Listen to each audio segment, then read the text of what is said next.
Maybe you have already noticed that symbols are everywhere. They are in the stores, in the commerce, they are in avenues and roads, and they are mainly in our religions, guiding our vision on life. But today we are not going to talk about the most known symbols. We are going to talk about symbols you might have seen, but never knew the deep meanings behind them.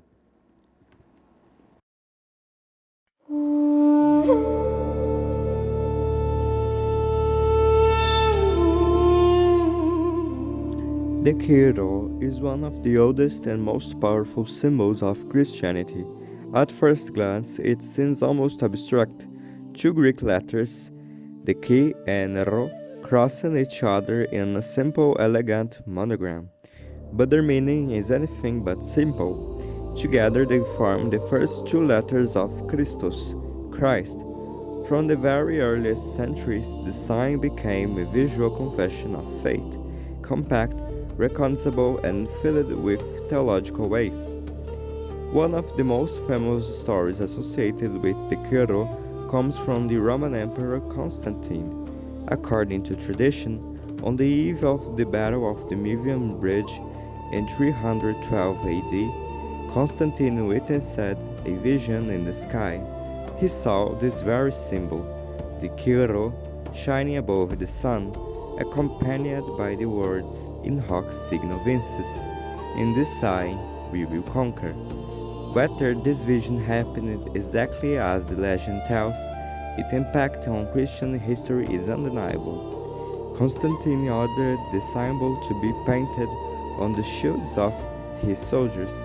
He won the battle, became ruler of the Western Roman Empire, and soon after issued the Edict of Milan, granting Christians freedom to worship openly. From that moment onward, the Kiro became inseparable from the identity of the Christian world. Across centuries, this symbol spread far beyond Rome. In the Byzantine Empire, it appeared in manuscripts, mosaics, imperial standards, and church vestments. For the Byzantines, the Kiro was not just a reminder of Christ's name, it was a declaration that divine providence guided history, rulers, and nations. Even today, the Catholic Church continues to use the Kiro in liturgy, architecture, tombstones, and sacred art. Its form is ancient, but its message is timeless. Christ is present, victorious, and central to the Christian life. Now let's talk about the Irish symbol. The shamrock may look simple, just a small tree-leafed clover, but in Ireland it carries a weight far greater than its size. Its meaning goes back to the early Christian period, when Saint Patrick is said to have used the tree leaves to explain the mystery of the Holy Trinity to the Irish, one God, yet three persons. That made the shamrock not just a plant, but a teaching too, something ordinary that opened the doorway to something divine. Over the centuries, it became deeply woven into Irish identity. Monasteries, manuscripts, and even early Christian stone carving adopted the motif. Later on, in times of political struggle, the shamrock took on a second layer of meaning, a quiet sign of unity, resilience, and cultural pride. It stood for a people who held on their faith, their language, and their traditions even under pressure. Today, the shamrock is everywhere, from pilgrimage sites to St. Patrick's Day parades, but its power lies in that blend of simplicity and depth, a symbol that began in the soil, pointed toward heaven, and ended up shaping an entire nation's imagination. Now let's talk about the symbol surrounded by meaning and mystery. The Eye of Providence, also called the All-Seeing Eye, is one of the most recognizable images in the Western world. You've seen it on churches, paintings, architecture, and yes, even on the back of the US dollar bill. But despite this overwhelming presence, few symbols are as misunderstood, debated, or talked about as this one. At its core, the Eye of Providence is not a symbol of conspiracy or hiding control. Historically, it is a Christian symbol, representing the all-watching, benevolent gaze of God over creation. That's why you often see it inside the triangle, a reference to the Holy Trinity surrounded by rays of light, signifying divine grace and presence. This symbol gained popularity during the Renaissance, when Christian artists used it to express the idea of a God who is transcendent yet deeply attentive to the world. Churches across Europe adopted it, carving the eye above altars and chapels to remind the faithful of God's guidance and protection. But the story didn't end there. The Eye of Providence eventually made its way into Freemasonry, where it became a representation of moral conscience, wisdom, and the pursuit of virtue. For the Masons, this symbol doesn't represent divine surveillance, but rather the reminder that one's action should align with higher principles.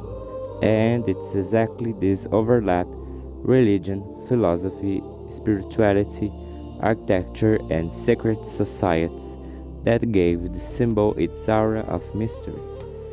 Over the centuries, it became a magnet for theories, interpretations, and speculation, a symbol that appears both in sacred space and in secular institutions naturally invites curiosity. Yet the deeper meaning remains remarkably consistent.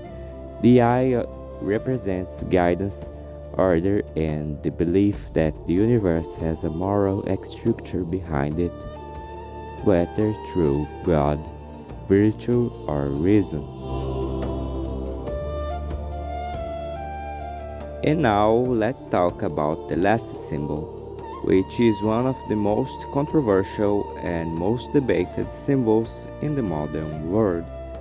The square and compass, often with the letter G at the center, is the emblem of Freemasonry, a fraternal order that has shaped architecture, philosophy, and political thought for centuries. Even if you know little about the Masons themselves, you've almost certainly seen this symbol hidden carved on buildings, engraved on stone, or printed in old manuscripts. But what does it actually mean? At its core, this square and compass aren't mysterious tools of hidden power. They are literary tools taken from medieval stonemasons, craftsmen who built Europe's great cathedrals. When Freemasonry evolved from an operative guild into philosophical society, these tools became moral metaphors, symbols that represented a way of life. The square represents integrity, honesty, and the ability to square one's actions with moral principles. The compass represents boundaries, the idea that human desires must be guided, measured, and kept within the limits of virtue, and the letter G, when present, carries dual meaning, God for many traditions, and geometry, the science that Masons believed revealed the harmony of the universe. Despite its philosophical depth, the symbol has attracted centuries of speculation. Its presence in government buildings, old lodges, and even in architecture around the world lands it in an area of secrecy. People see it, recognize it instantly, and wonder what lies behind its simplicity. But the truth is more grounded. The square and the compass officially represent the timeless human pursuit of wisdom, self-discipline, and moral refinement. They reflect the idea that character is built just as a cathedral is built, carefully, deliberated, stone by stone. And that wraps up today's video. If you enjoyed this deep dive, don't forget to hit the like button and subscribe. It really helps the channel grow. This is actually the very first video on this channel, and I genuinely hope you like it. More content like this is already on the way. Take care, stay well, and I will see you in the next one.